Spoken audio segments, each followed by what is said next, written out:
Luar, Pak. Luar, Pak. Luar, Pak. Oke. Ya, jadi ini kelanjutan dari yang kemarin. Ketika yang kemarin itu kita bahas tentang pemasaran itu ya. Tentang pemasaran. Nah, sekarang ke penyewaan properti dan perjanjian sewa. Jadi pas awal-awal dulu kan saya sempat menyampaikan nanti terkait masalah kontrak atau terkait masalah perjanjian, nanti ada bab tersendiri. Nah, sekarang tiba waktunya di pertemuan yang ke-6 terkait masalah perjanjian sewa. Kalau kita merujuk itu ya, referensinya dari referensi 2, chapter ke-11 dan 12. Di situ nanti kita akan membahas terkait masalah pengenalan penyewaan properti, perencanaan penyewaan, proses negosiasi, jenis sewa, sampai yang kelima adalah kontrak sewa. Seperti dibahas dalam bagian sebelumnya, rencana pemasaran menguraikan pendekatan atau cara terbaik yang dapat digunakan untuk menyewakan unit paling banyak dalam waktu tercepat. Dalam waktu tercepat plus harapannya nanti mendapatkan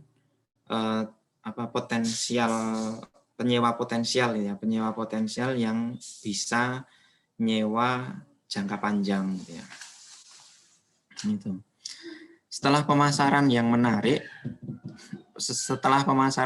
atau bisa menjaring calon penyewa, maka proses penjualan atau sales dan penyewaan atau leasing properti dimulai. Jadi pemasaran itu mengenalkan, kemarin di akhir materi kan ada rasio itu ya. Rasio memperbandingkan caranya kita ngukur pemasaran berhasil apa enggak adalah dengan memperbandingkan yang datang ke stand kita gitu ya, dibandingkan dengan penyewa yang jadi gitu. Penyewa yang fix ngambil. Nah, ini mungkin yang di sales sama yang di penyewaan ini. Jadi income dari sebuah properti itu kan ada dua. Kalau bahasanya itu income yang langsung selesai itu kan jual gitu ya, sales. Tapi kalau yang mau katakanlah ada pendapatan rutin, nah itu kan leasing gitu ya, penyewaan, disewa. Sewa adalah proses yang digunakan untuk menyewakan ruang properti dan merupakan salah satu tanggung jawab manajer properti yang paling penting.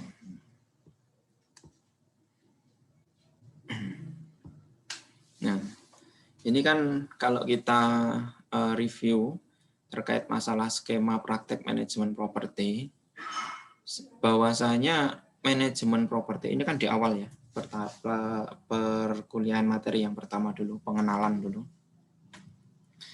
Itu di dalamnya itu terkait masalah kontrak manajemen, terkait masalah pengalihan manajemen.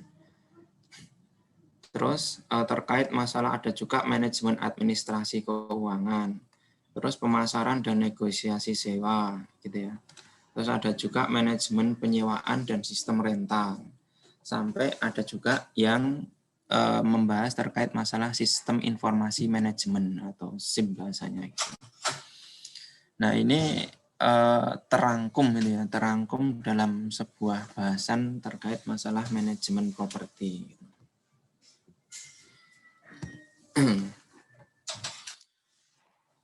Pengenalan penyewaan properti, hubungan antara pemilik real estate atau pemilik properti terhadap manajer properti diformalkan melalui manajemen kontrak.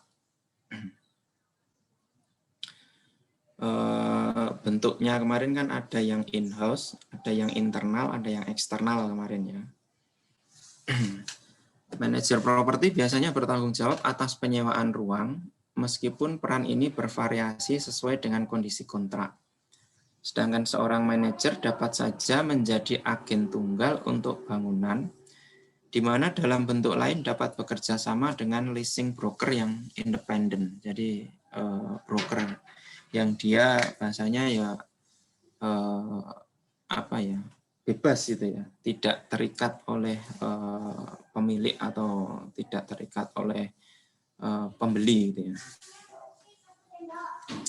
Seperti apa yang berlaku di Amerika dan Inggris berbeda dengan sistem sewa menyewa yang ada di Indonesia, terutama berkaitan dengan masalah hukum properti yang berlaku di masing-masing negara. Jadi hukum properti di Indonesia itu kan ada UUPA ya, Undang-Undang Pokok Agraria itu ya. Nah, yang ada paling terkenalnya kan membahas atau menjabarkan terkait hak atas tanah. Gitu. Nah, kalau di ini Amerika dan Inggris ini dikenal jangka waktu sewa terbatas leasehold dan jangka waktu sewa kekal atau freehold, yaitu sewa yang mempunyai jangka waktu minimal 99 tahun. Nah, 99 tahun itu kira-kira udah sampai turunan ketiga kali ya, turunan ketiga sampai ke cucu itu kali. Kalau mamanya seorang mulai berinvestasi properti, bahkan kalau yang nikah muda mungkin sampai keturunan keempat itu kali ya, cicit itu. Nah itu bahasanya dikuantitaskan dengan angka 99 tahun. Pengenalan penyewaan properti yang selanjutnya, manajer properti harus memiliki pemahaman menyeluruh tentang undang-undang yang mempengaruhi yurisdiksi di mana mereka beroperasi. Ya, biasanya selain undang-undang yang berlaku secara nasional, itu kan ada juga yang peraturan yang berlaku lokalan, gitu ya, peraturan daerah masing-masing. Pengetahuan mereka tentang biaya, persyaratan untuk mengoperasikan dan memelihara tempat akan memiliki dampak langsung pada persyaratan sewa. Manajer properti dapat bekerja sama dengan pengacara dan leasing broker. Nah, jadi kalau memang apa ya, bahasa Jawa ini yang orang Jawa siapa ini? Mam, kamu orang mana, Mam? Jawa, Pak. Jawa. Temanmu yang Jawa lainnya yang belum jarang ngomong apa? Siapa? Ya apa ya, Pak? Waduh, kamu nggak hafal temenmu ya? Enggak, Pak, maksudnya. Setuju aja, salah satu.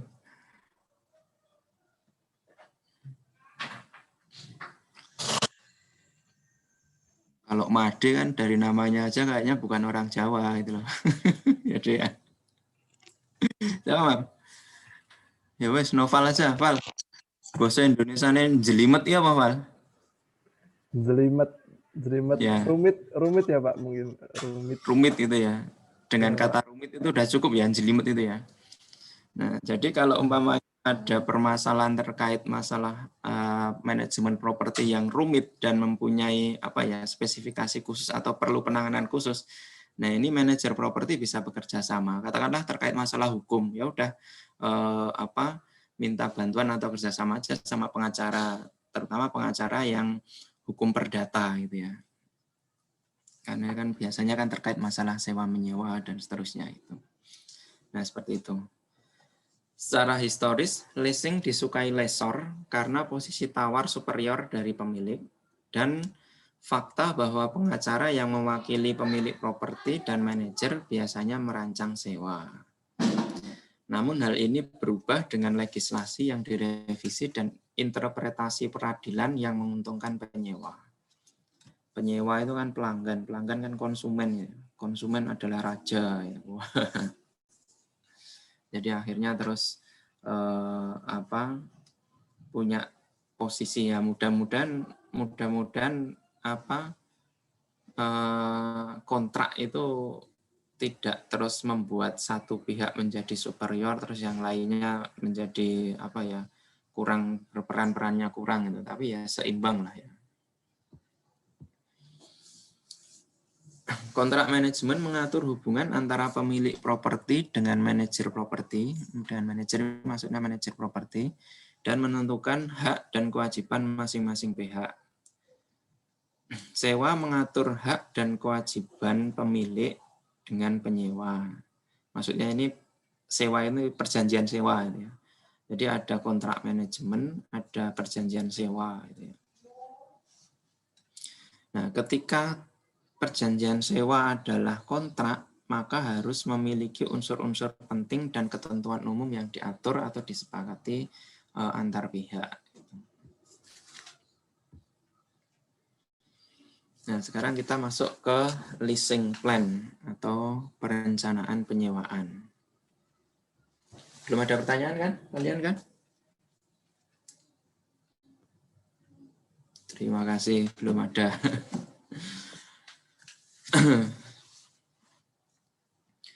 Rencana penyewaan harus dikembangkan sesuai dengan rencana pemasaran. Jadi kan kegiatannya itu kan pemasaran dulu gitu ya. Jadi penyewaan itu kan setelah pemasaran. Makanya apa yang akan dilakukan dalam penyewaan itu harus diselaraskan dengan pemasaran. Tujuannya adalah untuk mengatur proses penyewaan dan mengurangi tingkat kekosongan. Maksudnya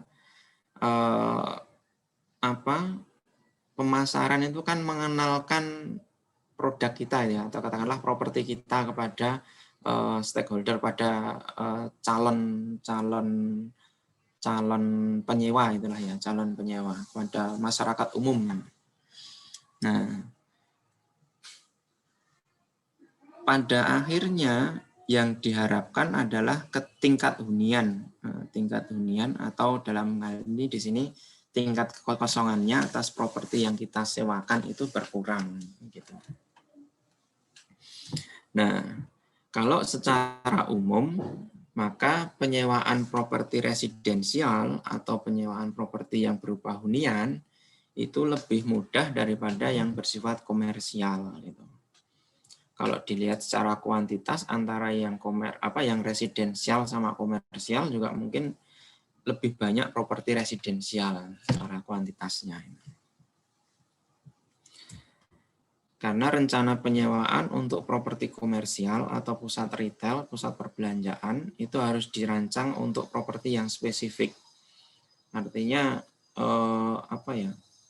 perlu. Nah, kemarin ada yang saya ada di materi itu niche gitu ya, niche. Ada hal yang bisa ditonjolkan, dispesifikkan dari properti kita.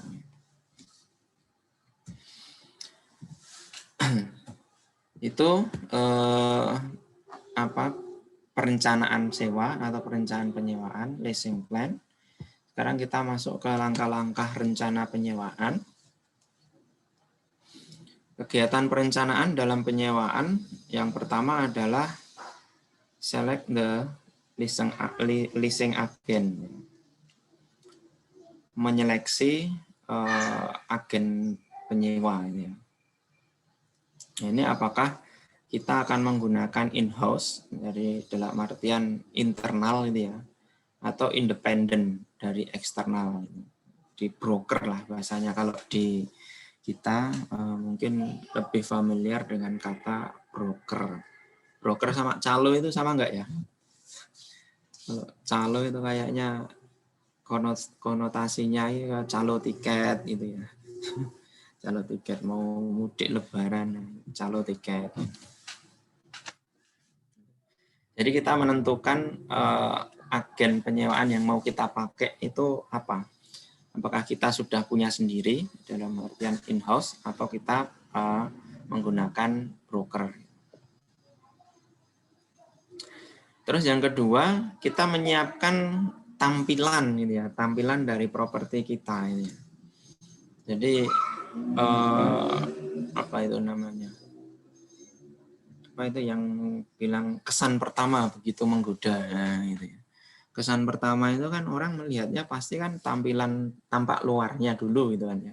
Baru nanti katakanlah kalau umpamanya itu berupa rumah itu kan dilihat tampak luarnya, baru nanti dicek dalamnya. Apakah dalamnya itu sebanding dengan tampak luarnya. Jangan sampai nanti hanya polesan luar saja. Tapi minimal intinya tampak luar atau apa?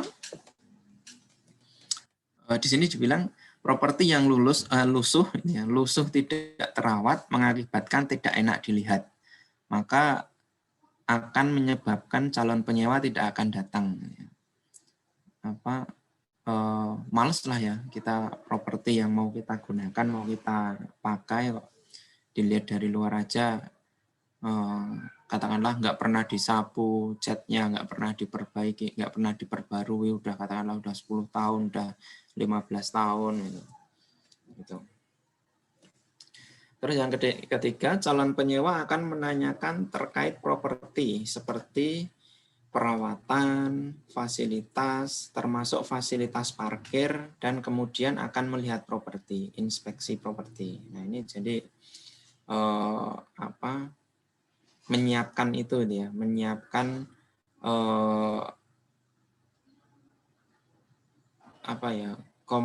bukan komunikasi, menyiapkan kedatangan penyewa itu ya. Dalam artian kedatangan penyewa itu nanti karena dia akan nanya-nanya awalnya itu ya, nanya-nanya perawatannya gimana gitu ya, terus fasilitasnya yang tersedia apa saja. Kalau orang yang bawa kendaraan pasti akan nanya parkirnya disediakan atau enggak. Jangan salah ya, ini ada yang dari Bali ya, Made kamu dari Bali ya? Iya Pak. Balinya di daerah mana? Bandung Pak. Badung. Kalau yang di daerah yang sudah padat banget itu mana itu? Yang Bandung, Kuta ya, yang mau nyari parkir saja itu kesulitan itu loh. Katakanlah orang ngekos di situ atau katakanlah orang buka usaha di situ, maka tempat parkirnya aja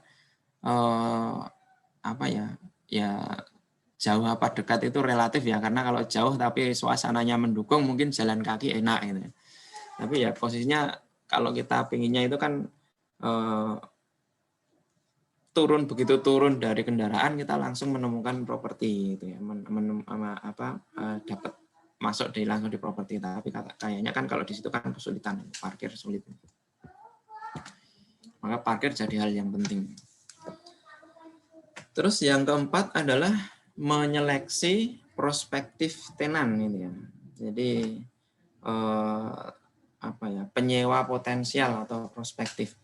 Calon penyewa akan menggunakan properti yang disewa sebagai residensial atau komersial.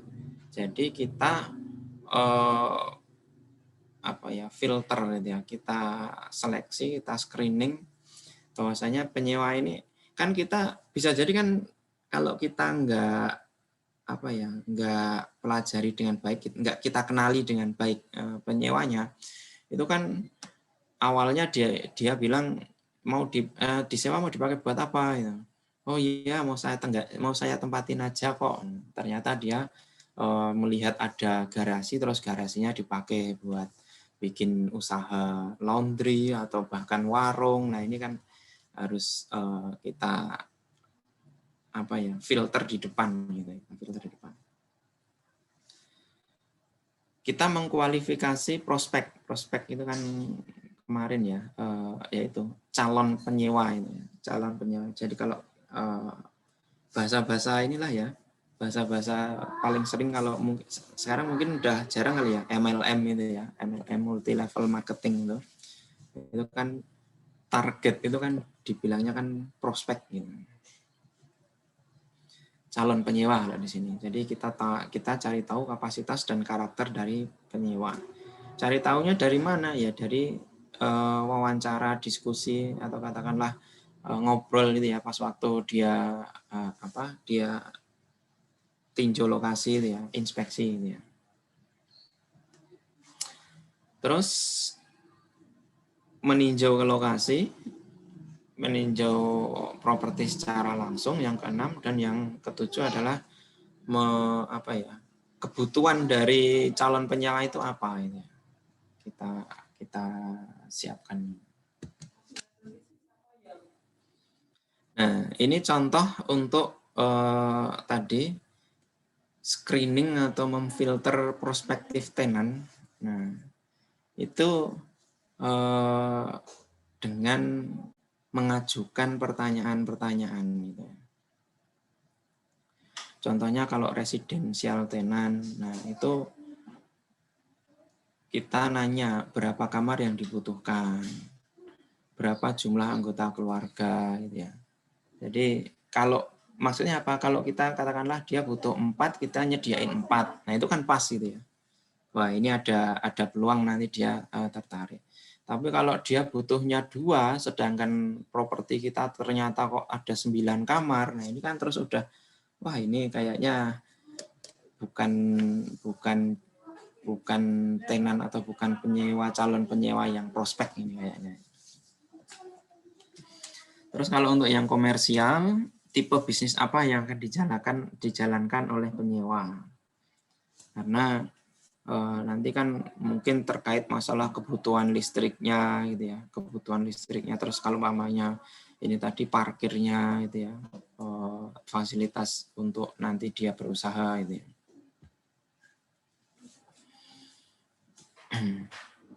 Ini menseleksi atau men-screening prospektif tenan. Nah, terus yang selanjutnya mengkualifikasikan calon penyewa. Itu berdasarkan apa ini? Nah, ini ada berdasarkan yang pertama itu kapasitasnya, capacity. Kemampuan untuk membayar sewa terkait pendapatan dan utang dari prospek. Jadi kemampuan membayar katakanlah pekerja harian lepas dengan pegawai negeri katakanlah gitu atau yang gajinya rutin. Nah, ini kan lebih cenderung lancar yang dapat penghasilan yang rutin gitu. Terus yang kedua adalah karakternya, kemauan untuk membayar sewa terkait sifat pribadi dan sifat kredit sebelumnya. Jadi ini kembali ke sifatnya gitu ya, sifatnya dari penyewa. Apakah dia itu mungkin kan kita pas waktu wawancara atau pas waktu ngobrol itu kan nanya ya, sebelumnya pernah di mana gitu kan ya. Oh, sebelumnya pernah di sana, dikatakanlah di yang ini mau nyari di daerah Gatot Subroto yang Jakarta Selatan itu, sebelumnya di daerah Menteng gitu katakanlah itu ya. Nah, kok pindah gitu kan. Nah, kita kan bisa lihat ya, kalau dari yang katakanlah kelas grade A terus dia pindah ke kelas grade B. Oh, ini berarti kemampuannya dalam bayar sewa ini ya menurun gitu kan ya, menurun. Terus yang ketiga, kredit report, penilaian berupa skor dari profil riwayat kredit sebelumnya dari resiko rendah sampai resiko tinggi. Jadi yang yang kita wawancara, kita tanyakan gitu ya. Yang kita tanyakan itu akan lebih baik kalau di scoring gitu ya, di scoring. Ya mungkin tidak terus dengan belak-belakan, Pak, ini saya ada kuesioner, ada penilaian kredit report, Pak, silahkan diisi. Nah, gitu kan nanti dia pasti isinya akan yang menyebabkan resikonya itu resiko yang rendah. Terus yang referensi, informasi dari pemilik sebelumnya untuk menilai karakter calon penyewa yang potensial. Ini kalau contohnya kalau umpamanya baru beli properti gitu ya, terus propertinya yang kita kelola itu ternyata baru dibeli sama pemiliknya. Gitu. Nah, kalau kita bisa ketemu sama pemilik sebelumnya, ya kita kan bisa, contoh kan banyak ya, kos-kosan lah ya, kos-kosan. Nah, itu kan karena mungkin kesulitan likuiditas dari pemiliknya, itu kan dijual. Nah, padahal kan masih ada yang ngekos gitu ya. Masih ada yang ngekos. Nah, kita kan perlu tahu nih, yang ngekos itu bahasanya karakternya bagaimana. Terus yang kelima adalah jaminan atau kolateral. Kita tidak bisa membayar sewa, apakah dia, nah ini mungkin kalau kita sih nggak apa ya, mungkin bisa dibilang belum lazim gitu ya di kita ya, kalau sampai menjaminkan katakanlah tabungannya atau apa ya sahamnya dan lain sebagainya itu, kayaknya kita nggak lazim lah. Kita paling nggak ya hanya screening itu tadi aja. Nah, kita sekarang masuk ke bab yang tadi di depan tadi ya. Yang ketujuh ini ya, determine the prospect needs, kebutuhan dari calon penyewa. Apakah kebutuhan penyewa dapat ditemukan atau kita dapat menyediakan, kita dapat menyiapkan kebutuhan yang dibutuhkan oleh calon penyewa. Nah, contohnya kalau kebutuhan penyewa residensial itu kan biasanya dia punya piaraan gitu katakanlah ya. Mohon maaf ya, mungkin ada yang miara anjing, ada yang miara apa ya kelinci katakanlah gitu, sampai mungkin reptil. Nah, itu kalau mungkin kalau di kita ya belum familiar, tapi kalau dikatakanlah ini karena referensinya dari Amerika itu kan di sana kan harus diperjelas gitu ya, harus diperjelas regulasinya mendukung enggak gitu. Terus ke jumlah dan luas kamar tidur. Nah, ini kan kebutuhan inti dari residensial itu kan kamar tidur gitu ya, tempat istirahat itu kan kamar tidur. Makanya terus orang kalau ngelihat nyari rumah itu nyarinya langsung yang jumlah kamar tidurnya 3, yang jumlah kamar tidurnya 2, nah, yang jumlah kamar tidurnya 4. Nah, ini disesuaikan dengan penghuninya, jumlah penghuninya. Dekat dengan fasilitas, contohnya kawasan sekolah. Nah, terus lokasinya di lantai atas atau lantai bawah. Terus fasilitas parkir, nah ini udah biasa itulah ya. Nah, ini kebutuhan penyewa yang untuk residensial ini kita bisa penuhi apa enggak. Kalau yang terkait masalah penyewa komersial, itu diantaranya adalah akomodasi khusus karena jenis bisnisnya. Contohnya kalau umpamanya apa ya pergudangan gitu ya. Pergudangan maka dia butuh akses katakanlah truk tronton itu jalannya itu memenuhi syarat gitu loh, untuk dilewati oleh truk tronton itu. Terus ada pembatasan jam kerja apa enggak, regulasi di situ. Sampai pada suara mesin AC ketika hari libur. Nah, itu mengganggu enggak ini, mengganggu enggak. Itu terkait kita mendetermine dari prospect needs ini.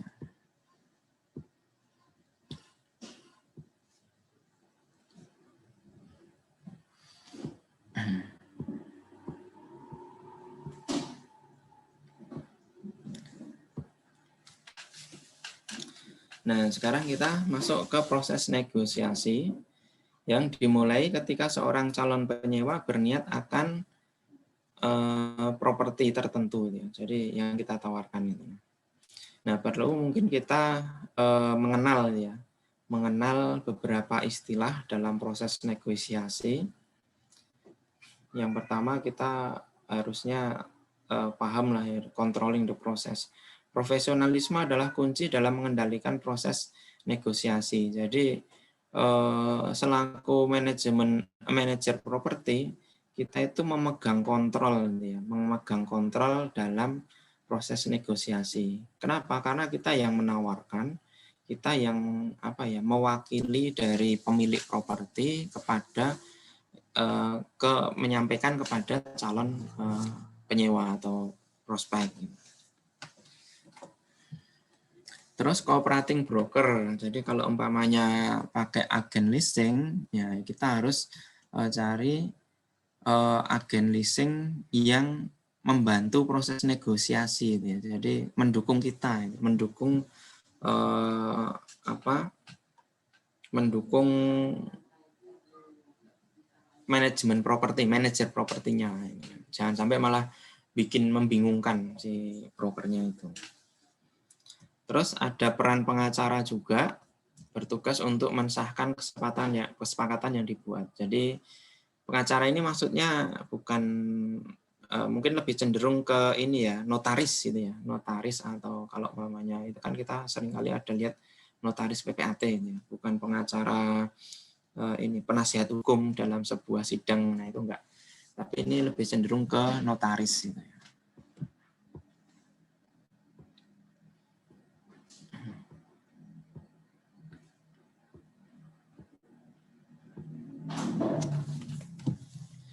Yang selanjutnya adalah security deposit yang dipegang oleh pemilik apabila penyewa tidak sanggup membayar atau timbul kerusakan. Nah, ini apa ya? Kita negosiasikan gitu ya. Kita apa? Ya diskusikan atau kita perbincangkan, kita bicarakan dengan calon penyewa. Kalau umpamanya tidak sanggup membayar itu bagaimana? Apakah perlu ada security deposit? Kalau kita nginap di hotel gitu ya, apalagi kalau kita yang bayarnya pakai kartu kredit. Nah, itu biasanya di debit dulu di awal. Jadi begitu kita check-in, nah kita langsung dikasih debit kartu kreditnya kita itu langsung membayar gitu ya, membayar tapi masih sifatnya itu masih open gitu. Masih open dalam artian masih bisa dibatalkan. Tapi kalau umpamanya nanti kita sudah selesai atau check out, maka dia langsung otomatis masuk ke pembayaran kamar yang kita pakai. Atau kalau umpamanya bayar cash pun gitu ya, itu alasannya dari hotel itu biasanya untuk jaminan kunci gitu ya, biar kuncinya tidak hilang, atau katakanlah biar dia tidak, ya sebenarnya kan antisipasinya biar penyewanya itu tidak melarikan diri gitu ya. Makanya disuruh ninggal deposit gitu. Biasanya kalau katakanlah nginap 3 hari, maka paling enggak 1 hari suruh bayar di depan sebagai deposit. Yang selanjutnya adalah keringanan diberikan untuk mempengaruhi prospek agar menjadi penyewa. Jadi namanya juga sales itu ya, namanya juga pemasar, maka dia akan membuat prospek atau calon penyewa itu tertarik. Terus waktu pemberian keringanan, pemilik memiliki beberapa kriteria tertentu yang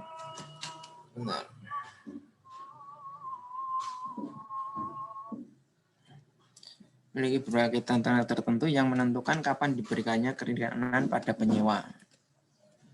Jadi ada waktu-waktu khusus, waktu-waktu tersendiri. Contohnya kalau umpamanya pemiliknya ulang tahun, nah gitu. Pemiliknya ulang tahun, jarang sih ya, gitu jarang. Biasanya kan keringanan itu kan terkait dengan momen itu, ada momen apa gitu. Terus yang selanjutnya negosiasi dalam pemberian keringanan atau potongan biaya, rebates itu ya. Pemotongan biaya sewa. Dan waktunya harus dianalisis secara cermat oleh pemilik dalam artian di sini ya dengan manajemen properti, manajer propertinya.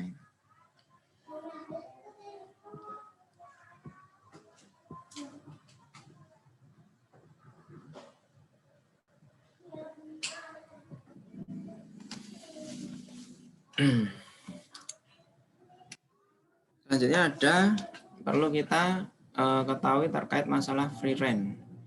Keringanan utama yang diberikan pada penyewa dan berguna untuk mempengaruhi pasar. Keringanan utama. Contohnya karena dia 10 penyewa pertama. Nah, 10 penyewa pertama maka dikasih diskon sampai dengan 40%. Atau 1 bulan gratis. 1 bulan pertama gratis. Yang selanjutnya terkait masalah periode leasing, terus tenant alteration. Penyewa berbeda akan memiliki berbagai permintaan yang berbeda pula, kan biasa ya. Pembeli aja kan biasanya gitu ya. Si A sama si B sama-sama katakanlah beli sepatu, yang satu pengennya sepatu warna merah tapi talinya putih, yang satu sepatu warnanya hitam talinya hijau, dan sebagainya. Padahal sudah ada sudah ada defaultnya gitu ya, sudah ada standarnya, sudah ada standarnya. Pilihan ekspansi menjamin penyewa untuk dapat menyewa tempat lain setelah periode waktu tertentu. Ada yang mau menyampaikan pendapat, pertanyaan sampai di sini? Izin bertanya, Pak. Ya. Kalau Fadlil, Pak. Oh, Fadlil. Wow. Kalau misalnya salah satu term dalam negosiasi ini nggak terpenuhi itu gimana, Pak? Apakah proses negosiasi masih bisa berjalan lancar, Pak? Oh, iya. Makasih, Dil. Nanti kamu dapat 100, nanti yang lain dapat 50 aja nih aktivitasnya ya. Ya. Kalau umpamanya satu term ini tidak berhasil, apakah akan membatalkan itu ya, membatalkan negosiasi? Ya tentu tidak itu. Karena bargaining itu terus berjalan sampai nanti ada penandatanganan kontrak tadi itu ya, penandatanganan kontrak tadi, baik kontrak antara pemilik dengan manajemen properti atau manajemen properti dengan penyewa, calon penyewa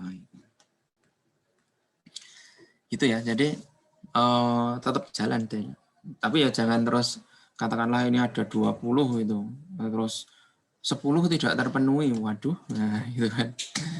Nah, jadi bukan, mungkin kalau pamannya itu calon penyewa bukan penyewa yang bukan penyewa yang potensial. Ada lagi?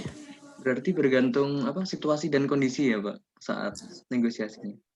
Oh iya, ya namanya negosiasi ya. Negosiasi itu kan cair ya. Kita ada, ini kan semacam kayak panduannya itu ya, panduannya. Yang di termnya ini kan semacam kayak panduannya. Nah, apakah itu nanti akan sesuai panduan atau harus ada penyesuaian? Ya namanya negosiasi gitu. Pasti ada penyesuaian. Gitu ya, Del ya. Terima kasih, Pak. Ya, terima kasih kembali. Saya mohon maaf ini karena sudah jam 3 gitu ya. Saya tadi sudah bilang jam 3 mau ngasih waktu pada bintang kelas kita pada sore hari ini, yaitu si Safik gitu ya. Fik, standby Fik. Standby, Pak. Ya, sebentar.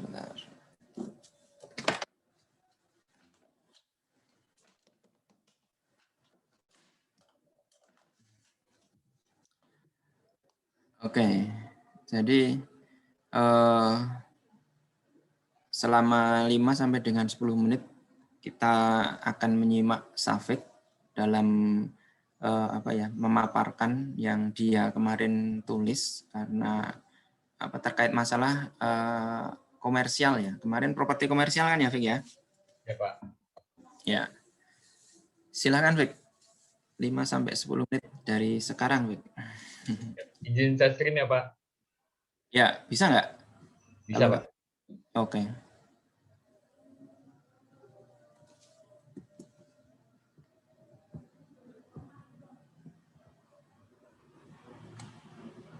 Sudah terlihat teman-teman dan Pak Ari. Sudah.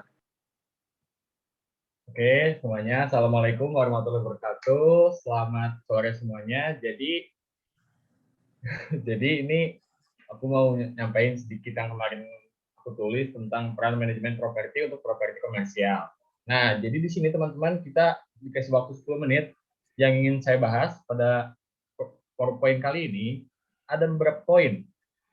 Yang pertama, sebenarnya siapa sih manajemen properti itu? Kita ulang-ulang dulu. Lalu ada properti komersial itu yang seperti apa? Lalu ada tentang mengelola properti komersial, dan ada juga contoh peran manajemen properti komersial, dan yang terakhir ada keuntungan menggunakan manajer properti.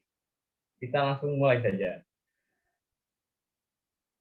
Ya, teman-teman, mohon maaf kita sampai 15.14 tadi 10 menit.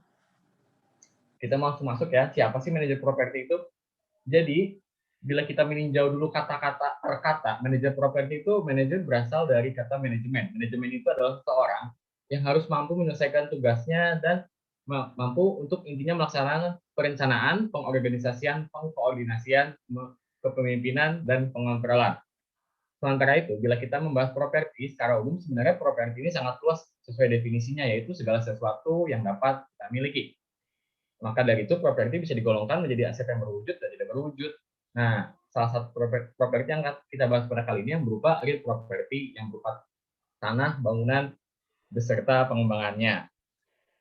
Jadi kita kembalikan, tapi kita bisa klasifikasikan lagi nih properti ini menjadi jenis-jenisnya. Yang pertama ada properti residensial, properti komersial, dan properti industrial, dan properti khusus. Kali ini kita akan bahasnya properti komersial. Nih, maka dari itu, definisi dari manajemen properti secara umum dapat kita artikan sebagai suatu cabang usaha real estate yang meliputi penyewaan, pengawasan, penagihan sewa, perawatan, dan pengelolaan real estate untuk pihak lain. Ya, di sini kata kuncinya pihak lain. Tadi seperti yang sudah Bapak Aris sebutkan juga bahwa manajer properti ini sebenarnya broker, atau dari bahasa tidak bagusnya adalah calo, ya, atau orang yang menjalankan tugas untuk orang lain gitu. Kita lanjut. Nah, terus investasi properti komersial. Sebenarnya apa sih ini properti komersial itu? Properti komersial itu bisa dikatakan sebagai bisnis properti ya teman-teman, atau yang sebagainya itu. Jadi properti komersial ini terdiri dari bangunan perkantoran, retail, bisa gedung juga. Contohnya tadi seperti apartemen, gedung, bangunan perkantoran, dapat berupa walk up, garden development, atau high rise complex gitu teman-teman. Nah, jadi jenis properti komersial ini yang tadi saya sebutkan beberapa di atas memiliki tujuan dan fungsinya masing-masing. Tentunya nih sebagai manajer properti yang berperan di properti komersial ini harus memiliki cara-cara untuk mengelola properti komersial tersebut. Nah, dari mengelola properti komersial ini, manajer properti harus melakukan beberapa hal. Yang pertama, manajer properti juga harus tentunya dong melakukan analisa-analisa. Contoh-contoh analisis yang bisa dilakukan oleh manajer properti adalah analisis pasar, analisis properti, dan analisis tujuan pemilik. Kita ambil contoh 3 analisis ini. Yang pertama, analisis pasar ini, manajer properti harus mengetahui semua informasi yang terintegrasi, yang mencakupi wilayah informasi tentang area tersebut, kan harus tahu dong ya sebagai manajer properti. Terus ada analisis properti juga intinya berkaitan dengan sewa menyewa gitu. Analisis kualitas ruang, kondisi fisik interior maupun eksterior rumah. Dan yang terakhir ada analisis tujuan pemilik. Nah, sebagai manajer properti yang dipercayakan properti oleh pemiliknya, tentunya dia harus tahu si pemilik ini mempercayakan propertinya kepada dia untuk apa sih tujuannya. Dalam mempersiapkannya, tentunya manajer properti ini kan sebenarnya sama seperti investasi properti. Kalau mungkin di saham bisa kita katakan sebagai manajer investasi.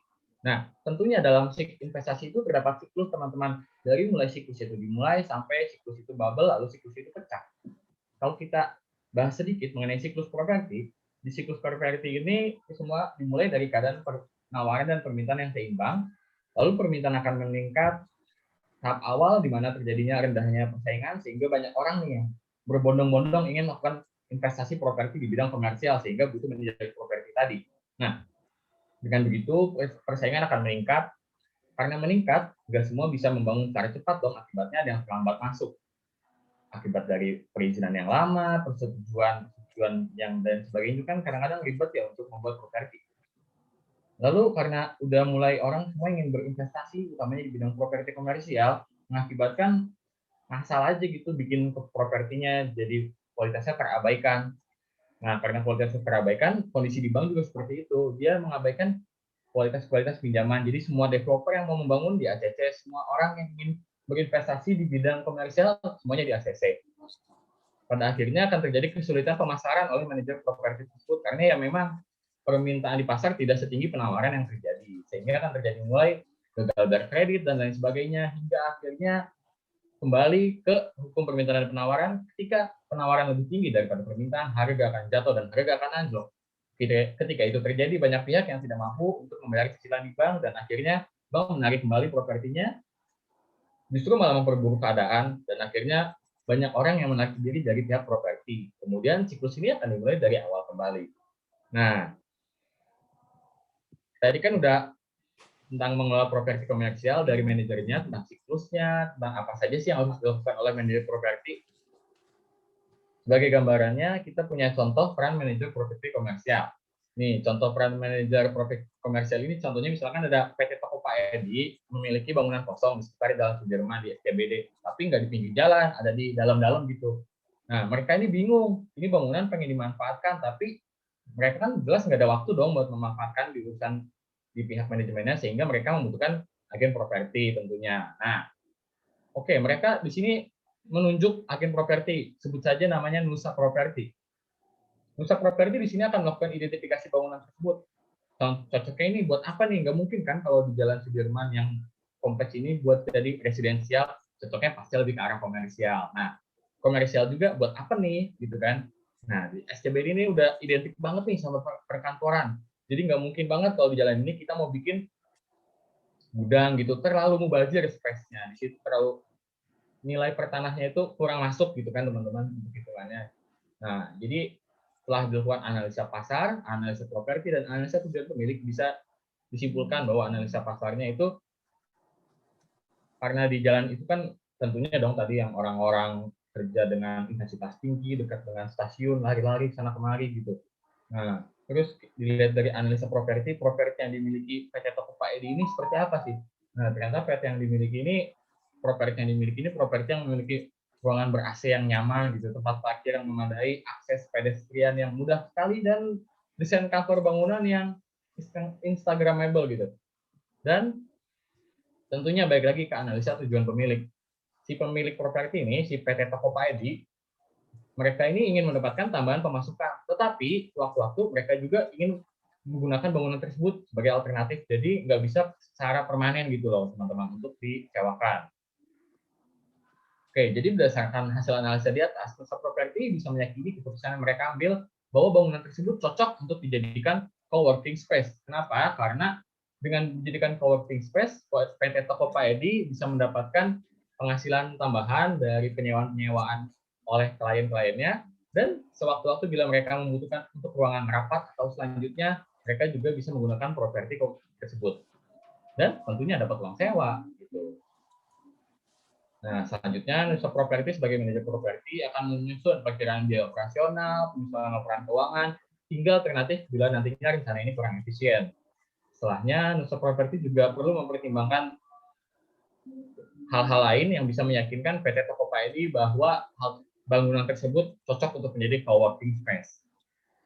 Nah, jika hal tersebut sudah diputuskan, kapan sih cocoknya nih Nusa Properti ini mengubah bangunan milik Toko Pak Edi menjadi co-working space atau properti komersial yang menjadi sewakan tersebut. Karena sekarang sedang masa pandemi COVID, sekarang bukan saat yang cocok untuk terjun ke dunia bisnis properti komersial bagi PT Toko Pak Edi. Saat ini orang banyak yang kerja WFH, dan tentunya permintaan akan co-working space akan menurun. Maka hal yang bisa dilakukan oleh Nusa Properti adalah menunda beberapa bulan atau beberapa tahun mungkin hingga vaksin merata dan orang pulih, sembari melakukan riset untuk memaksimalkan hasil dari properti tersebut, sehingga nantinya setelah properti dibangun dan orang-orang sudah mulai kembali bekerja seperti biasa, banyak wilayah-wilayah kantor-kantor di sana itu yang butuh tempat, tapi mereka nggak punya kantor, sehingga mereka butuh dong tempat. Nggak mungkin kan kayak harus di Starbucks terus, harus di McD terus, jadi mereka tentunya butuh sekali akan co-working space tersebut. Nah, bila kita mengambil contoh dari PT Toko Pak Edi tersebut, PT Toko Pak Edi ini sudah banyak mendapatkan keuntungan dari manajer properti. Contohnya adalah hemat waktu, bisa tertibnya segala urusan properti, dan stabilitas. Stabilitas ini yang dimaksud mereka itu nggak usah pusing gitu, kapan harus ini, kapan harus itu. Pokoknya mereka serahin aja urusannya ke manajer properti komersial, dan mengubah bangunan yang tadinya kosong itu menjadi lebih berisi dan bisa menghasilkan manfaat sewaktu-waktu. Oke, terima kasih. Berarti itu tadi sekian pembahasan saya dan tulisan saya mengenai peran manajemen properti untuk properti komersial. Nah, menurut kalian ini gimana sih tentang manajemen properti komersial ini? Yay or nay? Soalnya kalau ini sebenarnya terlalu segmented, teman-teman. Kalau untuk properti residensial dan sebagai contoh misalkan saya lagi jual rumah nih, itu kalau saya mau manggil agen atau calo itu berat juga buat kita kan, karena soalnya pengalaman saya pernah membantu orang tua saya tuh fee buat jual rumah itu sampai 3%, teman-teman. Misalkan harga rumah 500 juta, 15 juta buat agen, wah sayang banget buat saya kan. Nah, jadi seperti itu. Jadi ini sangat segmented manajemen properti ini. Tidak semua orang butuh. Kalau menurut kalian bagaimana? Terima kasih atas perhatiannya. Wassalamualaikum warahmatullahi wabarakatuh. Waalaikumsalam warahmatullahi wabarakatuh. Ya, alhamdulillah. Ternyata Syafiq memang kemarin mendapatkan wangsit yang bagus.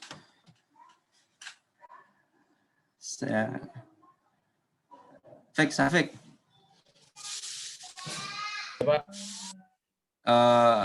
Kamu pengen ditanggapi oleh siapa, Fik? Tunjuk satu temanmu, Fik.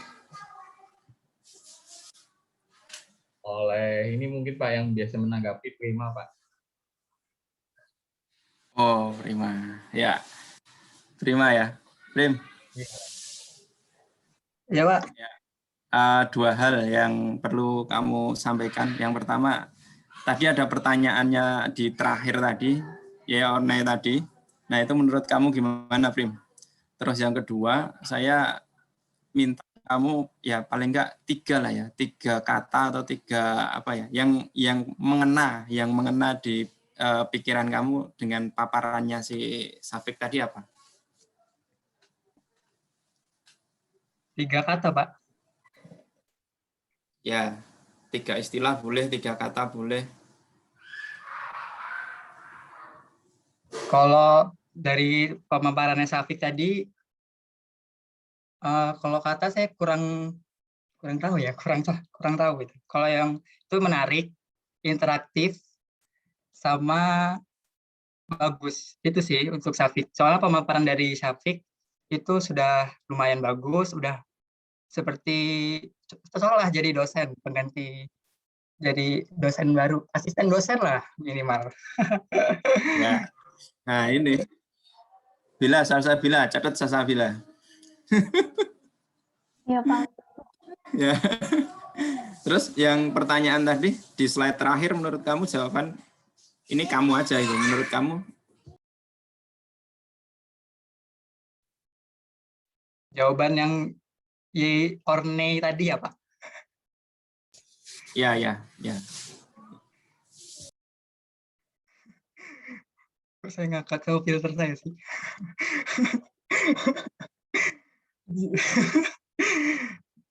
Ya, kalau untuk manajemen properti untuk ye or nay tadi,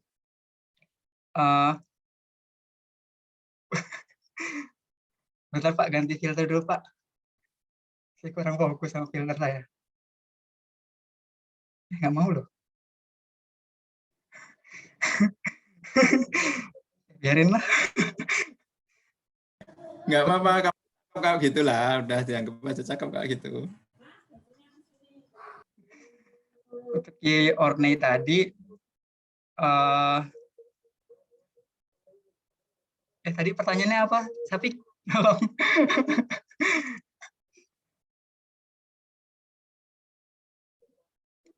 Minta tolong di-share screen lagi, Syafiq. Ini Syafiq, ini Prima butuh. Iya Pak, tadi yang Ya. manajer properti komersial menurut kalian yay or nay? Yay, menurut saya yay. Menurut saya yay karena manajemen properti sangatlah penting bagi kita untuk memahami bagaimana sih kalau kita nantinya kalau misalnya jadi makelar atau pengen jadi agen properti gitu kan, untuk jadi supaya ada tips-tipsnya strategi untuk menjual properti yang baik dan benar, mulai dari strategi pemasaran dan lain-lain, apa sih yang harus diperlakukan, itu melalui manajemen properti ini kita jadi paham apa sih yang harus dilakukan sebagai agen properti untuk memasarkan sebuah properti yang baik dan benar. Terima kasih.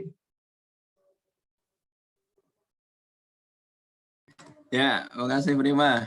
Ini mudah-mudahan kamu masih fokusnya masih 100% ya, bukan karena sudah terganggu fokusnya dengan makanan berbuka atau mungkin apa?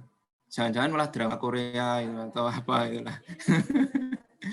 Jadi ya kita bisa bisa ngelihat lah ya, kamu kasih komen ke Safik tadi, apapun itu oke lah, bagus. Saya sendiri sih ya kaget gitu loh dengan paparannya Safik.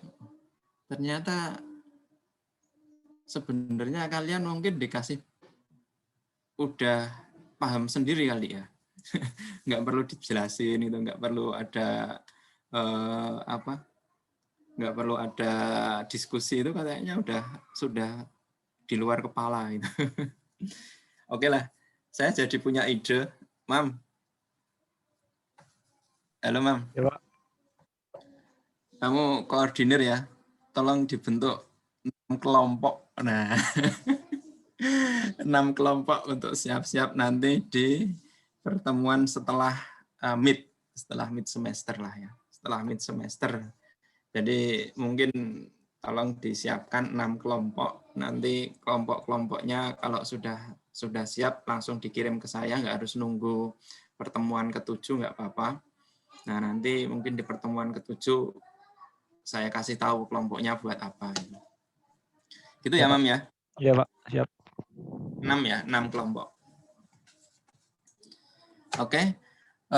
Terima kasih semuanya. Jadi saya tepat waktu aja karena tadi saya bilang selesai nggak selesai jam 3 saya selesaikan. Habis itu ngasih waktu ke Safik 5-10 menit. Nah, karena ini juga udah lewat, maka saya selesaikan. Mungkin setelah ini langsung saja ke kuis. Langsung ke kuis. Nanti kuisnya selesai ditutup untuk paling lambat pengiriman jam 4. Gitu ya untuk semuanya. Terima kasih atas perhatiannya karena